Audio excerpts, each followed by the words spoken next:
ஒடுக்கப்பட்டவர்கள் சார்பாக கேட்கிறேன் உரிமை, அடைக்கப்பட்டவர்கள் சார்பாக கேட்கிறேன் உரிமை, ஒடுக்கப்பட்டவர்கள். வணக்கம். பேச்சுரிமை சேனலோடு தொடர்ந்து பயணித்துக் கொண்டிருக்கின்ற நம்முடைய நண்பர்கள் அனைவருக்கும் என்னுடைய பணிவான வணக்கத்தை தெரிவித்துக் கொள்கிறேன். தொடர்ந்து ஆதரவளிங்க. சப்ஸ்கிரைப் பண்ணிட்டு மறக்காம பெல் பட்டனை அழுத்திட்டு கமெண்ட் செய்யுங்க, ஷேர் செய்யுங்கள், பிடித்திருந்தால் லைக் செய்யுங்கள். இது நயினார் நாகேந்திரன், பாரதிய ஜனதா கட்சியில் உள்ள நயினார் நாகேந்திரன் இந்த ஸ்க்ரூட்னைஸில் அவருடைய வேட்புமனு நிராகரிக்கப்படுவதற்கான வாய்ப்பு இருக்குதா? எதை அடிப்படையாக வைத்து என்றால், அவருடைய மகன்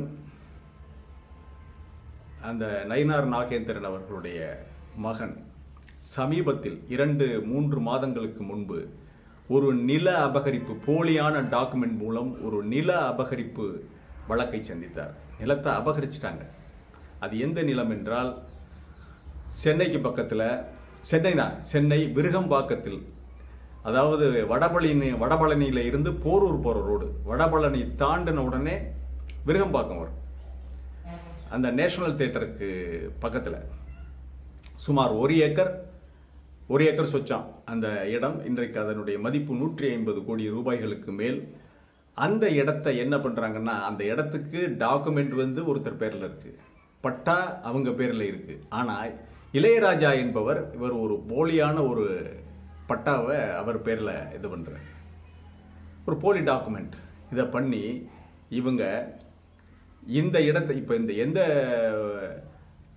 அதாவது வருவாய் மாவட்டம், இப்ப சார்பதிவாளர் அலுவலகம் இருக்குதா, இந்த சார்பதிவாளர் அலுவலகத்துக்குள்ள, இந்த விருகம்பாக்கம்னா விருகம்பாக்கம் சார்பதிவாளர் அலுவலகத்துக்குள்ள அந்த அந்த வருவாய் கோட்டத்துக்குள்ள எது இருக்கோ, எந்தெந்த இடம் இருக்கோ அதை விருகம்பாக்கம் சார்பதிவாளர்ல தான் நீங்க பதிவாளர்கிட்ட தான் பதிவு செய்ய முடியும். ஆனால் ஒரு சட்ட விலக்கு இருக்கு. வேற ஏதாவது ஒரு டிஸ்ட்ரிக்ட்ல இதை பதிவு செய்ய வேண்டுமான்னு இருந்தால், அந்த டிஸ்ட்ரிக்ட்ல குறிப்பிட்ட நிலம் வைத்திருப்பவருக்கு வேற ஏதாவது ஒரு இடம் இருக்கணும். அப்ப இவங்க என்ன பண்றாங்க, இளையராஜாங்கிற ஒருத்தர் தான் அந்த இடம் தன்னுடையது என்று ஒரு போலியான டாக்குமெண்ட்டை உருவாக்கி அவர் பேர்ல, ஆனா பட்டா ஒரிஜினல் ஈசி போடும்போது வேற ஆள் பேர்ல வருது, வில்லங்க சர்டிபிகேட் போடும்போது இவர் பேர்ல ஒரு ஃபேக்கா ஒரு டாக்குமெண்ட்டை தயார் பண்ணி இந்த இடத்தை கொண்டு போய் அவர் ராதாபுரம் நம்ம அப்பாவுடைய சபாநாயகர் அப்பா இருக்காருல்ல, அவருடைய தொகுதியில் இருக்கின்ற ஒரு சார்பதிவாளர் அலுவலகத்தில் இதை இளையராஜா, இவர் நம்ம நயினார் நாகேந்திரனுடைய பையன் பேரில் ஒரு பவர், அதாவது ஒரு அக்ரிமெண்ட், விற்பனை ஒப்பந்தம் செய்கிறார். 1 கோடி ரூபாய்க்கு விற்பனை ஒப்பந்தம் செய்து திருப்பி அதை அவர் பேரில் டாக்குமெண்ட்டை மாற்றுறாங்க. இந்த சமயத்தில் தான் இந்த விஷயம் கேள்விப்பட்டு அறப்போர் இயக்கம் இருக்குல்ல, தமிழ்நாடு அறப்போர் இயக்கம், அவங்க உள்ள இதை எதிர்த்து அவங்க எல்லா இடத்துக்கும் பெட்டிஷன் போடுறாங்க, மனு போடுறாங்க, இதை நிறுத்த வேண்டும் என்று சொல்லி பண்றாங்க. ஆனால் அந்த நிலம் பதிவு செய்யப்பட்டு விடுகிறது. பதிவு செய்யப்பட்டு விட்டதுக்கு பிறகுதான் இந்த அறப்போர் இயக்கத்தினுடைய கோரிக்கை ஏற்கப்பட்டதாக சொல்லப்படுகிறது. ஆனால் நமக்கிட்ட சொல்லலாம் அவங்க ஏற்கப்பட்டு விட்டது என்று சொல்லலாம், அபிஷியலா அவங்க எதையும் வெளியிடல, ஏற்கப்பட்டு விட்டதா என்னங்கிறதெல்லாம் சொல்லவில்லை. இப்ப ஒரு பத்திரப்பதிவுத்துறை நாம் கேட்கிற கேள்வி, எடுத்து வைக்கிற கேள்வி என்னன்னா, இந்த தமிழகத்தினுடைய பத்திரப்பதிவுத்துறை அமைச்சர் யாரு? மூர்த்தி, சோழவந்தான் சட்டமன்ற தொகுதி ஒரு திமுக அமைச்சர், பத்திரப்பதிவுத்துறையினுடைய தலைவர். இவர் சொன்னாதான் அந்த ஐஏஎஸ் கேட்பாங்க. ஐஏஎஸ்க்கு கீழே துறையினுடைய இன்ஸ்பெக்டர் தான் சொல்லுவாங்க, இன்ஸ்பெக்டர் ஜெனரல். அந்த பத்திரப்பதிவுத்துறை மட்டும் பதிவாளர், சார்பதிவாளர், மாவட்ட பதிவாளருக்கு மேலே உள்ளவர் இன்ஸ்பெக்டர். ஒவ்வொரு மண்டலமாக பிரிச்சுப்பாங்க. அந்த மண்டலம், குறிப்பிட்ட மண்டலத்துக்கு ஒரு இன்ஸ்பெக்டர் இருப்பார். இப்போ இந்த இன்ஸ்பெக்டர் எல்லாமே இந்த ஒரு 100 கோடி ரூபாய்க்கு மேலே உள்ள ஒரு சொத்தினுடைய ஃபேக்கா, போலியாக போர்ஜரி செய்து நயினார் நாகேந்திரன் பையன் இந்த மாதிரி பண்ணும்போது இதை தடுக்காமல் எப்படி வேடிக்கை பார்த்தார்கள் என்றால், ஒன்று, இவங்களுக்கும் நயினார் நாகேந்திரனுக்கும் இடையில் ஏதாவது ஒரு அக்ரிமெண்ட் இருக்கா, ஒரு தொடர்பு இருக்கா, அல்லது தமிழக அரசில் இருக்கின்ற ஐஏஎஸ்கள் இந்த உள்துறை செயலாளர்கள், இந்த செயலாளர் மட்டத்தில் இருக்கிறவங்க யாருடைய பேச்சை கேட்கிறார்கள்? தமிழக அரசின் கட்டுப்பாட்டில் இயங்குகிறார்களா இங்கே இருக்கிற ஐஏஎஸ்கள் அதிகாரிகள், அல்லது பாரதிய ஜனதா கட்சியினுடைய கட்டுப்பாட்டில், உள்துறை அமைச்சகத்தினுடைய கட்டுப்பாட்டில் இயங்குகிறார்களா என்பதுதான் இங்கே எழுப்பப்படுகின்ற மிகப்பெரிய கேள்வி.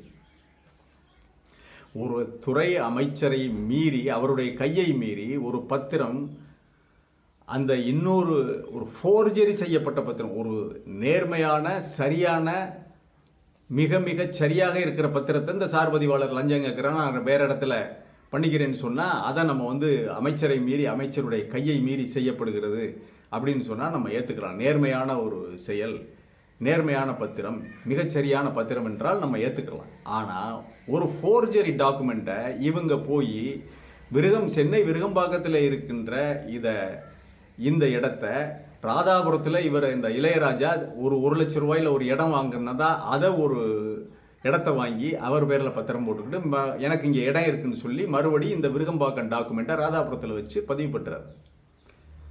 அப்படின்னா நயினார் நாகேந்திரனுக்கு உதவியது யார்? தமிழக அரசிலே இருக்கின்ற அதிகாரிகளை நயினார் நாகேந்திரன் மிரட்டினாரா? இவருக்காக பாரதிய ஜனதா கட்சி மேலிடத்தில் இருக்கின்ற, டெல்லி மேலிடத்தில் இருக்கின்ற பாரதிய ஜனதா கட்சி மிரட்டியதா? இதுதான் நம்முடைய கேள்வி. மிரட்டி பதிவு செய்ய சொன்னார்களா? ஒரு ஃபோர்ஜரி டாக்குமெண்ட்டை பத்திரப்பதிவு செய்திருக்கிறாங்கன்னா அப்படின்னா தமிழக அமைச்சருடைய கரங்கள் கட்டப்பட்டிருக்கின்றதா? மூர்த்திக்கு அதிகாரம் இல்லையா? மூர்த்தியின் சொல்லை, அமைச்சர் மூர்த்தி அவர்களுடைய சொல்லை இங்கே இருக்கின்ற பத்திரப்பதிவுத்துறை அதிகாரிகள் கேட்பதில்லையா? கேட்காமல் டைரக்டா பாரதிய ஜனதா கட்சியினுடைய பேச்சை கேட்டு செய்கிறார்கள்னா அப்ப கட்டுப்பாடு யாருக்கிட்ட இருக்கு? இன்னும் எத்தனை துறையில் இதே மாதிரி பாரதிய ஜனதா கட்சி ஊடுருவி இருக்கிறது? அப்ப இந்த மாதிரி ஃபோர்ஜரி பண்றவங்க, இந்த மாதிரி இந்த படப்பை குணா மாதிரி ரவுடிகள், இவங்கெல்லாம் அப்புறம் பாரதிய ஜனதா கட்சியில் சேர்றதுல ஆச்சரியம் இல்லை.